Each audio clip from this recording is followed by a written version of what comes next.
साढ़े साती में नौकरी क्यों छूटती है? शायद जॉब लॉस जो है वो फेलियर नहीं है। शायद ये आपका वेकअप कॉल है। शायद शनिदेव नौकरी नहीं छीनते, वो आपका एक छिपा हुआ टैलेंट जगाते हैं। क्या पता जिस नौकरी के जाने पर आज आप रो रहे हैं, वही नौकरी आपके असली टैलेंट को दबा रही थी। क्या पता आप एम्प्लॉय नहीं हो, आप एक टीचर हो, आप एक गाइड हो, आप एक क्रिएटर आप एक कंसल्टेंट हो, आप एक हीलर हो सकता है आप एक लीडर हो। और क्या पता साढ़े साथी आपकी सैलरी रोकती नहीं है, साढ़े साथी आपकी असली पहचान जगाती है। आज इसी रहस्य को गहराई से समझेंगे, क्योंकि ये वीडियो हर उस व्यक्ति के लिए है जिसकी साढ़े साथी में नौकरी गई, या जिसकी नौकरी अभी अनस्टेबल है, जिसका बॉस बदल गया, जिसका अप्रेजल रुक गया, जिसका कॉन्फिडेंस टूट गया, या जो अंदर से ये महसूस कर रहा है कि अब कुछ बड़ा बदलने वाला है। कर्मभागी सीक्रेट्स में आपका स्वागत है। मैं हूं वैभव रस्तोगी। ये चैनल आपके जीवन को एक दिशा देने का प्रयास करता है। यहाँ पर सिर्फ कर्म, भाग्य, सेवा और भगवत गीता के ज्ञान की बात होती है। आज का टॉपिक है साढ़े साती में नौकरी क्यों छूटती है, लेकिन आंसर इतना साधारण नहीं है। सिर्फ इतना कहना कि शनि खराब है, ये एक अधूरा जवाब है। सिर्फ इतना कहना कि भाग्य खराब है, ये भी गलत है। सच ये है कि कई बार साढ़े साती नौकरी नहीं छीनती, वो गलत जगह से आपको बाहर निकालती है। जहां आपका टैलेंट मर रहा होता है, वेस्ट हो रहा होता है, जहां आपकी क्रिएटिविटी दबी होती है, जहां आपकी आत्मा थक चुकी होती है, जहां सैलरी मिलती है पर संतोष नहीं मिलता, जहां पर डेजिग्नेशन मिलता है पर दिशा नहीं मिलती, जहां पर केबिन तो मिलता है पर कॉलिंग नहीं मिलती। और तब शनिदेव एक क्वेश्चन पूछते हैं, तुम सच में कौन हो? तुम एम्प्लॉय हो या तुम कुछ और भी हो? क्या तुम सिर्फ सैलरी स्लिप हो या तुम्हारे अंदर कोई रियल स्किल भी है? क्या तुम सिर्फ डेजिग्नेशन हो या तुम्हारा डिवाइन पोटेंशियल भी है? यहीं से शुरू होती है हिडन टैलेंट एक्टिवेशन, छुपी हुई क्षमता का जागरण। अब ध्यान से समझिए कि हर लॉस जो है ना, हर जॉब लॉस साढ़े साथी से नहीं होता, और हर साढ़े साथी जॉब लॉस नहीं देती। कई लोग साढ़े साथी में प्रमोशन भी पाते हैं, कई लोग नया बिजनेस स्टार्ट करते हैं, कई लोग स्पिरिचुअल वर्क शुरू करते हैं, कई लोग टीचिंग में आते हैं, कुछ लोग कंसल्टिंग में चमकते हैं, कई लोग कंटेंट क्रिएटर बन जाते हैं, और कई लोग अपनी लाइफ मिशन पर आ जाते हैं जो वो कब से चाह रहे होते हैं। लेकिन ये सब तभी होता है जब इंसान विक्टिम नहीं बनता, जब वो पूछता है कि मेरे अंदर क्या जगाना है, मेरी नौकरी क्यों हिली, मेरा कंफर्ट जोन क्यों टूटा, मेरी पुरानी आइडेंटिटी कहाँ चली गई। अब असली बात, साढ़े साती चंद्रमा से देखी जाती है। चंद्रमा आपका मन है, इमोशन है, आपकी सिक्योरिटी है, आपकी आदत है, आपका कंफर्ट है, आपका डर भी है। और जब शनि चंद्रमा के आसपास आते हैं तो वो आपकी मन की पुरानी कंडीशनिंग, यानी कि मानसिक आदतें, इनको हिला डालते हैं। पहले मन डरता है, फिर आइडेंटिटी टूटती है, फिर फाइनेंशियल डिसिप्लिन बनता है, और फिर इंसान जो है ना अपने अंदर झांक कर देखता है। पहला फेज शनि चंद्रमा से 12वें भाव में आते हैं। यहाँ पर मन अकेला महसूस करता है, आपकी नींद डिस्टर्ब होती है, खर्चे बढ़ते हैं, ऑफिस में इंटरेस्ट कम होने लगता है, धीरे धीरे अंदर से खालीपन महसूस होता है। आप सोचते हैं कि मैं क्या कर रहा हूँ, ये जॉब क्यों कर रहा हूँ, ये लाइफ क्यों है, कैसी है। यही हिडन टैलेंट जो है ना अंदर धीरे धीरे से आवाज देता है, लेकिन आप उसे इग्नोर करते हैं। दूसरा फेज, शनि चंद्रमा पर ऊपर आते हैं। अब ये बड़ा इंटेंस फेज होता है, तीव्र फेज होता है। बॉस की बात जो है बड़ा भारी लगती है, ऑफिस पॉलिटिक्स चुभने लगती है, रिस्पॉन्सिबिलिटीज बढ़ जाती हैं, माइंड प्रेशर में आ जाता है। और यहाँ पर शनि आपसे डायरेक्ट पूछते हैं कि तुम्हारी असली स्ट्रेंथ क्या है। अगर आपका काम आपके धर्म से मैच नहीं कर रहा तो रोल हिल जाता है, टीम बदलती है, आपका बॉस बदल जाता है, डिपार्टमेंट तक बदलता है, कभी कभी जॉब भी चली जाती है, और अंदर से कुछ जागने लगता है। तीसरा फेज जो है शनि चंद्रमा से दूसरे भाव में आ जाते हैं। यहाँ पर इनकम, सेविंग्स, स्पीच, फैमिली, ये इन सब का टेस्ट होता है। जॉब गई तो मनी मैनेजमेंट सीखना पड़ता है, बोलने का तरीका बदलना पड़ता है, फैमिली को सच बताने की हिम्मत लानी पड़ती है, और सबसे बड़ी बात अपनी रियल वैल्यू समझनी पड़ती है।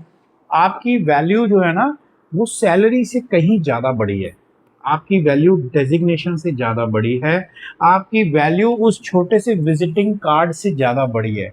आपकी वैल्यू आपके कर्म में है, आपके स्किल में है, आपकी सिंसियरिटी यानी कि ईमानदारी में है, आपके स्वधर्म में है, स्वभाजनीय कर्म। अब प्रैक्टिकल एग्जांपल, मान लीजिए एक व्यक्ति है, नाम रखते हैं रोहित। रोहित जो है 12 साल से कॉरपोरेट जॉब में था, सैलरी बहुत अच्छी थी, ऑफिस बहुत अच्छा था, डेजिग्नेशन भी बहुत अच्छा था, पर अंदर से वो खुश नहीं था। उसे लोगों को समझाना पसंद था, उसे टीचिंग पसंद थी, उसे एनालिसिस पसंद था, उसे राइटिंग पसंद थी, वो लोग उससे एडवाइस मांगते थे, वो नेचुरली लोगों को गाइड करता था। लेकिन जॉब में वो क्या कर रहा था? सिर्फ रिपोर्ट्स बनाता था, एक्सेल माइक्रोसॉफ्ट एक्सेल पे काम कर रहा था, मीटिंग्स अटेंड करता था, अप्रूवल्स पे साइन करता था, डेडलाइंस मीट करता था, हर दिन सेम, हर महीना सेम, हर साल सेम, बाहर से स्टेबल पर अंदर से खाली। फिर साढ़े साथी शुरू हुई, पहले बॉस बदल गया, फिर रिपोर्टिंग स्ट्रक्चर बदल गया, फिर वर्कलोड बढ़ता चला गया, अप्रेजल रोक दिया गया, फिर एक दिन ईमेल आया कि आपका रोल जो है वो रिडंडेंट हो गया है, अनावश्यक हो गया है। तो रोहित बिल्कुल टूट गया, उसे लगा अब सब खत्म हो गया, फैमिली क्या कहेगी, सोसाइटी क्या कहेगी, दोस्त क्या सोचेंगे, जो इतनी ईएमआईज चल रही हैं वो कैसे पे करूंगा, रिज्यूमे में गैप आ जाएगा, कैसे एक्सप्लेन करूंगा, और सबसे पेनफुल बात कि अब मैं कौन हूँ। क्योंकि उसे लगता था कि मैं मेरी जॉब हूँ, मैं मेरी सैलरी हूँ, मैं मेरा डेजिग्नेशन हूँ। अब वो धीरे धीरे एक खाली समय मिला, उसने लिखना शुरू किया, फिर उसने छोटे वीडियोस बनाने शुरू करे, फिर उसने अपने जूनियर्स को गाइड करना शुरू किया, फिर लोगों ने कहा आप बहुत अच्छा समझाते हो, फिर उसने पेड सेशंस शुरू किए, फिर वहाँ से कंसल्टिंग शुरू हुई, एक ऑनलाइन कोर्स बना, फिर वहीं पे हिडन टैलेंट जो है उसका इनकम बन गया। अब उसे समझ में आया कि जॉब लॉस जो है वो अंत नहीं था, वो रियल काम की बिगनिंग था। शनि ने उसे बर्बाद नहीं किया, शनि ने उसे जगाया। अब सवाल आता है कि क्या हर व्यक्ति रोहित बन सकता है? नहीं। अगर वह केवल कंप्लेंट करता रहे तो नहीं बन सकता। अगर वो पूरा दिन बैठ के सिर्फ अपने आप को और भगवान को दोष देता रहे तो नहीं बन सकता। अगर वो कहे कि मेरी किस्मत खराब है तो वो नहीं बन सकता। अगर वो अपने पुराने बॉस को कोसता रहे तो नहीं बन सकता। अगर वो अपने स्किल पर काम करे तो यस, वो बन सकता है। अगर वो डिसिप्लिन लाए तो हाँ, वो बन सकता है। अगर वो सेवा करना प्रारंभ करे तो वो बन सकता है। अगर वो भगवत गीता से जुड़ जाए तो यस, वो बन सकता है। अब एडवांस एस्ट्रोलॉजी समझते हैं। जॉब लॉस कब जो है हिडन टैलेंट बन जाता है, उसका एक्टिवेशन कब होता है? जब थर्ड हाउस एक्टिवेट होता है। थर्ड हाउस आपका स्किल है, राइटिंग है, कम्युनिकेशन है, करेज है, सेल्फ एफर्ट है, कंटेंट क्रिएशन है, सेल्स भी है, हैंड्स ऑन कर्म भी है। जॉब जाने के बाद अगर थर्ड हाउस स्ट्रांग हो तो व्यक्ति अपनी मेहनत से उठता है, वो रिज्यूमे भेजता है, कॉल्स करता है, कंटेंट बनाता है, टीचिंग करना स्टार्ट करता है, नेटवर्किंग करता है, अपना स्किल्स बेचना शुरू करता है और धीरे धीरे उठ खड़ा होता है। दूसरा प्रिंसिपल, फिफ्थ हाउस का एक्टिवेशन। फिफ्थ हाउस क्रिएटिविटी है, इंटेलिजेंस है, टीचिंग है, मंत्र है, कंटेंट है, काउंसलिंग है, क्रिएटिव एक्सप्रेशन है। अगर साढ़े साथी के साथ में फिफ्थ हाउस एक्टिवेट हो तो जॉब लॉस जो है वो क्रिएटिव रीबर्थ जो है, रचनात्मक नया जन्म जो है वो दे सकता है। व्यक्ति लिखने लगता है, पढ़ाने लगता है, वीडियोस बनाता है, कोर्स बनाता है, स्पिरिचुअल कंटेंट बनाता है, चिल्ड्रन, स्टूडेंट्स, ऑडियंस से जो है कनेक्शन बनाता है। तीसरा प्रिंसिपल, एट्थ हाउस का activation. Eighth house sudden break है, रिसर्च है, ऑकल्ट नॉलेज है, गूढ़ ज्ञान जिसको बोलते हैं, डीप ट्रांसफॉर्मेशन है, गहरा बदलाव, हिडन चीजें हैं। जब एट्थ हाउस स्ट्रांगली एक्टिवेट हो तो पुराने करियर में अचानक ब्रेक आता है और उसी ब्रेक में हिडन नॉलेज बाहर आ जाती है। Astrology, healing, research, psychology, investigation, spiritual counselling, deep consulting, और ये सब एट्थ हाउस से जुड़े हुए हैं। चौथा प्रिंसिपल, नाइन्थ हाउस का एक्टिवेशन। नाइन्थ हाउस जो है वो धर्म है, गुरु है, हायर विजडम है, टीचिंग है, ब्लेसिंग्स है, लाइफ की डायरेक्शन है। और अगर नाइन्थ हाउस एक्टिवेट हो तो जॉब लॉस जो है ना वो धर्म शिफ्ट बन सकता है। व्यक्ति सिर्फ पैसों के लिए नहीं, मीनिंग के लिए काम खोजता है। वो अपने आप से पूछता है कि मेरा जीवन जो है ना किस काम के लिए है। पांचवा प्रिंसिपल, टेंथ हाउस का प्रेशर। टेंथ हाउस जो है ना वो करियर है, स्टेटस है, बॉस है, प्रोफेशन है, पब्लिक इमेज है। जब शनि, राहु, केतु या दशा टेंथ हाउस जो है इसको प्रेस करे तो करियर जो है ना स्ट्रक्चर बदलता है, पर ये हमेशा खराब नहीं होता। कभी पुरानी नौकरी जाती है ताकि सही कर्म की शुरुआत हो सके। छठा प्रिंसिपल है D10 दशमांश। दशमांश करियर का डीपर चार्ट है। कभी D1 में जॉब दिखती है पर D10 बताता है कि व्यक्ति इंडिपेंडेंट काम के अंदर ग्रो करेगा, कंसल्टिंग करेगा, अथॉरिटी लेगा, टीचिंग करेगा, सर्विस करेगा या लीडरशिप करेगा। इसीलिए सिर्फ 7.5 देखकर डराना गलत है, पूरा चार्ट देखना बहुत जरूरी है। दशा देखनी चाहिए, गोचर यानी कि ट्रांजिट देखना चाहिए, D10 देखना चाहिए, 10th लॉर्ड देखना चाहिए, 6th house, 2nd house, 11th income houses देखने चाहिए, तीसरा, पांचवा, आठवां, नौवां टैलेंट हाउसेस देखने चाहिए, तभी सच का पता लगता है। अब भगवत गीता की बात करते हैं। इस थीम के लिए एक बहुत सुंदर श्लोक है भगवत गीता का, 18वें अध्याय से 48वां श्लोक है। सहजम कर्म कौन्तेय सदोषमपि न तज्जेत सर्वरंभा ही दोषेण धूमे नाग्रिणी वावृता। इसका अर्थ है कि हे कौन्तेय, अपने सहज कर्म को मत छोड़ो, भले उसमें कुछ दोष हो, क्योंकि हर शुरुआत कुछ कमी से ढकी होती है, जैसे अग्नि भी धुएं से ढकी होती है। अब इसे लाइफ में समझिए। आपको टीचिंग पसंद है पर आप परफेक्ट टीचर नहीं हैं, फिर भी शुरू कीजिए। आपको कंसल्टिंग पसंद है पर कॉन्फिडेंस आपके अंदर कम है, फिर भी शुरू कीजिए। आपको कंटेंट बनाना है पर व्यूज कम आएंगे, पर मैं कहूँगा फिर भी शुरू कीजिए। आपको बिजनेस कम करना है, आप सॉरी बिजनेस शुरू करना है पर आपसे गलतियां होंगी, फिर भी मैं कहूँगा आप शुरू कीजिए। आपको एस्ट्रोलॉजी सीखनी है पर कैमरे से डर लगता है, फिर भी शुरू कीजिए। आप लोगों को हेल्प करनी है आपकी, पर आपके शब्द अटकते हैं, फिर भी शुरू कीजिए, क्योंकि भगवत गीता कहती है सहज कर्म मत छोड़ो, नेचुरल वर्क मत छोड़ो, स्वभाजन्य कर्म जो है मत छोड़ो। हर शुरुआत में धुआं होगा, कंफ्यूजन होगी, डर होगा, मिस्टेक होगी, इनकम कम होगी, क्रिटिसिज्म ज्यादा होगा, लेकिन धुएं के पीछे अग्नि भी होगी।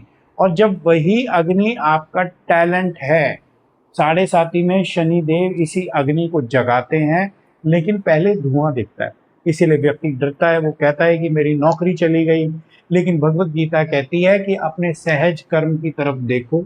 शनि कहते हैं अपनी क्षमता को जगाओ। अब प्रैक्टिकल इम्प्लीमेंटेशन बताता हूँ आपको। अगर आपकी नौकरी गई है या जाने का डर है तो अगले 90 दिन बहुत इंपॉर्टेंट है। पहला स्टेप जो है, जॉब लॉस को आइडेंटिटी लॉस मत बनाओ। बोलो मेरी नौकरी गई है पर मेरी क्षमता जो है वो नहीं गया है, मेरा डेजिग्नेशन गया है पर मेरा धर्म नहीं गया, मेरी सैलरी रुक गई है पर मेरा कर्म नहीं रुका। दूसरे स्टेप में हिडन टैलेंट की लिस्ट बनाओ, एक नोटबुक लो, लिखो कि मुझे नेचुरली क्या अच्छा आता है, लोग किस बात पर मेरी हेल्प मांगते हैं, मैं किस काम में करते समय टाइम भूल जाता हूँ, मैं कौन सा काम बिना फोर्स के कर लेता हूँ, जो खुद ही करता हूँ, स्वतः ही काम करता हूँ मैं, कौन सा काम करते समय मेरे अंदर एनर्जी आ जाती है, कौन सा काम करते समय मेरी आत्मा को प्रसन्नता होती है। और तीसरा स्टेप, 3 टैलेंट्स को शॉर्टलिस्ट करो, teaching, writing, consulting, counselling, sales, management, analysis, design, technology, आपका spiritual guidance, public speaking, healing, content creation, business development, कोई भी, इसके अलावा और कोई भी हो सकता है, एग्जांपल दे रहा हूं मैं, सिर्फ इनमें से कोई 3 चुनिए। चौथे स्टेप में 90 डेज का एक्सपेरिमेंट कीजिए, हर दिन सिर्फ 1 घंटा दीजिए, 1 घंटे की लर्निंग, 1 घंटा प्रैक्टिस और 1 घंटा आउटपुट। अगर राइटिंग टैलेंट है तो पहले डेली पोस्ट लिखिए, अगर टीचिंग टैलेंट है तो डेली एक कॉन्सेप्ट समझाइए, अगर कंसल्टिंग टैलेंट है तो एक केस स्टडी बनाइए, अगर कंटेंट टैलेंट है तो एक शॉर्ट वीडियो बनाइए, अगर बिजनेस टैलेंट है तो डेली मार्केट रिसर्च कीजिए। और पांचवा स्टेप है कि पहले सेवा करो, इनकम बाद में आएगी। पहले लोगों की रियल में हेल्प करना शुरू करो, फ्री गाइडेंस दो, जूनियर को मेंटर करो, फ्रेंड्स का रिज्यूमे देखो, किसी अनएम्प्लॉयड व्यक्ति को रेफरल दो, किसी स्टूडेंट को करियर डायरेक्शन दो। जब टैलेंट सेवा से जुड़ता है ना तो शनि की ब्लेसिंग अपने आप आती है। छठा स्टेप, मन में कड़वाहट मत रखो, पुरानी कंपनी को गालियां मत दो, कर्ज मत करो, श्राप मत दो, बॉस को गालियां मत दो, टीम को ब्लेम मत करो, इंटरव्यू में भी कभी नेगेटिव नहीं बोलना चाहिए। कहो that phase taught me discipline and clarity, उस फेज ने मुझे बेहतर बनाया है। सातवें स्टेप में फाइनेंशियल डिसिप्लिन बनाइए, अननेसेसरी खर्च रोकिए, कर्जा अवॉइड कीजिए, ईएमआई की प्लानिंग कीजिए, सेविंग्स लिखिए, फैमिली से सच बोलिए, डिग्निटी रखिए, ड्रामा नहीं।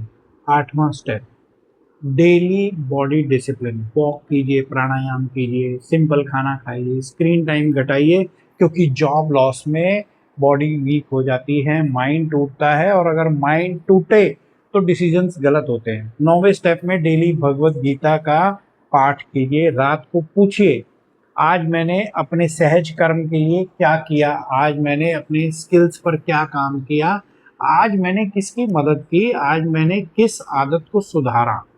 10वें स्टेप में डेली एक विजिबल आउटपुट, सिर्फ सोचिए मत, कुछ पब्लिश कीजिए, कुछ भेजिए, कुछ लिखिए, कुछ रिकॉर्ड कीजिए, कुछ पिच करके देखिए, कुछ सीखिए, कुछ सिखाइए। शनि जो है ना वो एक्शन देखते हैं, इंटेंशन नहीं देखते। अब कार्मिक रेमेडीज बताता हूँ, कोई डर वाली उपाय नहीं है, कोई महंगे उपाय नहीं है, कोई जेमस्टोन नहीं है, कोई दिखावा नहीं है, सिर्फ कर्म पर आधारित बिल्कुल सिंपल और सच्चे उपाय। पहली रेमेडी है, हर शनिवार को किसी वर्कर का सम्मान कीजिए, गार्ड, ड्राइवर, क्लीनर, कोई भी हो सकता है, उसकी सच्चे दिल से जो है मदद कीजिए, उन्हें पूरे सम्मान से उनके साथ बात कीजिए, कभी उनका तिरस्कार मत कीजिए। दूसरी रेमेडी, किसी अनएम्प्लॉयड व्यक्ति को जॉब लीड भेजिए। तीसरी रेमेडी, किसी जूनियर को फ्री स्किल्स गाइडेंस दीजिए। चौथी रेमेडी, अपने प्रोफेशन की नॉलेज दूसरों के साथ शेयर कीजिए। पांचवी रेमेडी, हर दिन 30 मिनट अपना स्किल अपग्रेड करने में लगाएं, झूठी प्रोफाइल ना बनाएं। सातवीं रेमेडी, रिज्यूमे में सिर्फ सच लिखें, झूठ लिखने की जरूरत नहीं है। आठवीं रेमेडी, इंटरव्यू में किसी को ब्लेम ना करें। नौवीं रेमेडी, पेरेंट्स और एल्डर्स का आशीर्वाद लें। 10वीं रेमेडी, हर शनिवार को चुपचाप सेवा करें, बिना फोटो, बिना पब्लिसिटी के, अपने पूरे सच्चे मन के भाव से। 11वीं रेमेडी, किसी को नीचा ना दिखाएं। 12वीं रेमेडी, अपने कर्म में आलस्य ना रखें, लेजीनेस ना दिखाएं। 13वीं रेमेडी, डेली प्रार्थना करें, कहें हे प्रभु मेरा सही कर्म मुझे दिखाइए, मेरे अंदर की छुपी हुई क्षमता जगाइए, मुझे डिसिप्लिन दीजिए, मुझे धैर्य दीजिए, मुझे सेवा करने का भाव दीजिए। अब एक बहुत इंपॉर्टेंट बात, हिडन टैलेंट एक्टिवेशन का मतलब ये नहीं है कि नौकरी छोड़कर अचानक बिजनेस शुरू कर दो आप, ये भी गलती है। साढ़े साथी में इम्पल्सिव डिसीजंस लेने नहीं चाहिए। मैं बहुत अपने वीडियोस में ये बात बोलता हूँ, गुस्से में रेजिग्नेशन मत दीजिए, बॉस से लड़कर नौकरी मत छोड़िए, लोन लेकर रिस्क बिल्कुल मत लीजिए, फैमिली को बिना बताए डिसीजन ना लीजिए, पहले तैयारी कीजिए, स्किल बिल्ड कीजिए, सेविंग्स को डेवलप कीजिए, मार्केट टेस्ट कीजिए, साइड इनकम को शुरू कीजिए धीरे धीरे, अपने मेंटर्स से बात कीजिए, डेली डिसिप्लिन बनाइए, फिर कोई स्टेप लीजिए। शनि जल्दबाजी नहीं पसंद करते, शनि मैच्योरिटी पसंद करते हैं। अब आप सोचेंगे अगर जॉब अभी है तो क्या करें, बहुत अच्छा क्वेश्चन है।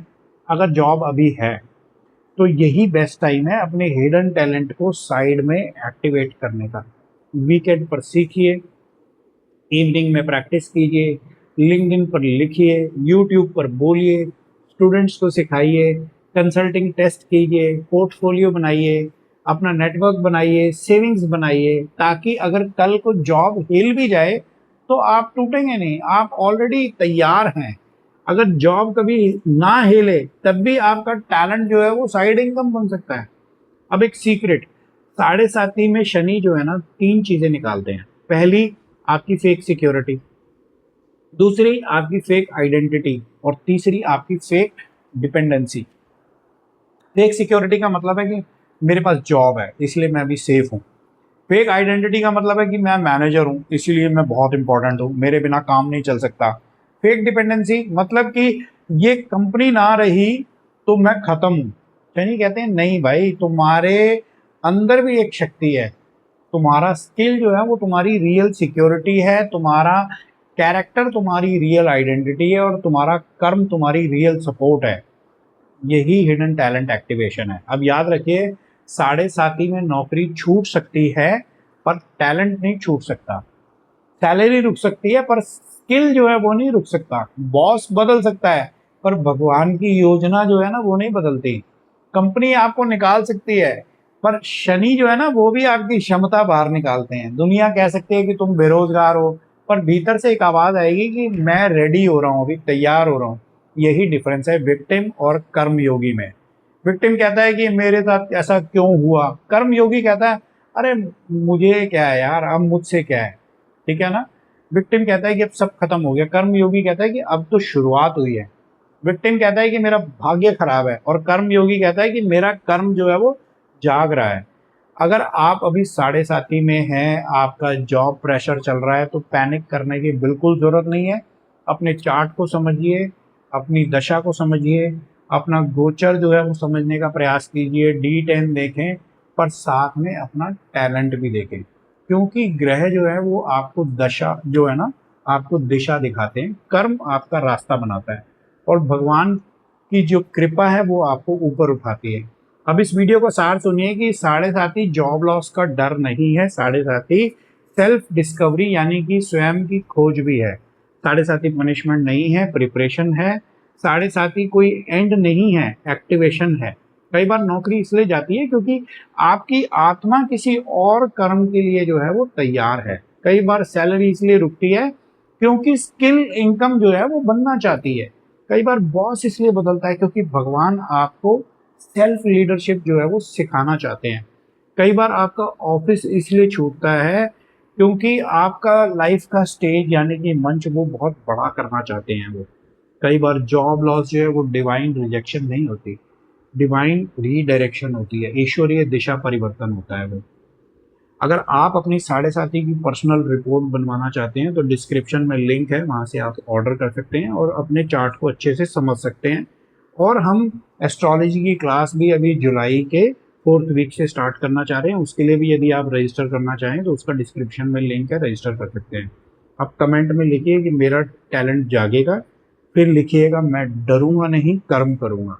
अगर ये वीडियो आपके दिल तक पहुंचा है तो लाइक कीजिए, शेयर कीजिए, किसी ऐसे व्यक्ति को भेजिए जिसकी नौकरी अभी हिल चुकी है, जिसका कॉन्फिडेंस टूट रहा है, जिसे दिशा चाहिए। इस वीडियो को हाइप कीजिए ताकि साढ़े साथी का डर लोगों के मन से कम हो और कर्म की समझ बढ़े। कर्म भाग्य सीक्रेट्स का उद्देश्य यही है कि एस्ट्रोलॉजी को डर जो है ना आपके मन से बाहर निकाला जाए और आपको आपके जीवन को कर्म भाग्य सेवा डिसिप्लिन और भगवत गीता के ज्ञान से जोड़ा जाए। अंत में बस इतना याद रखिए, साढ़े साथी में नौकरी छूट सकती है पर आपका स्वधर्म नहीं छूटता। कंपनी आपको निकाल सकती है पर शनि आपके अंदर की क्षमता को बाहर निकालते हैं।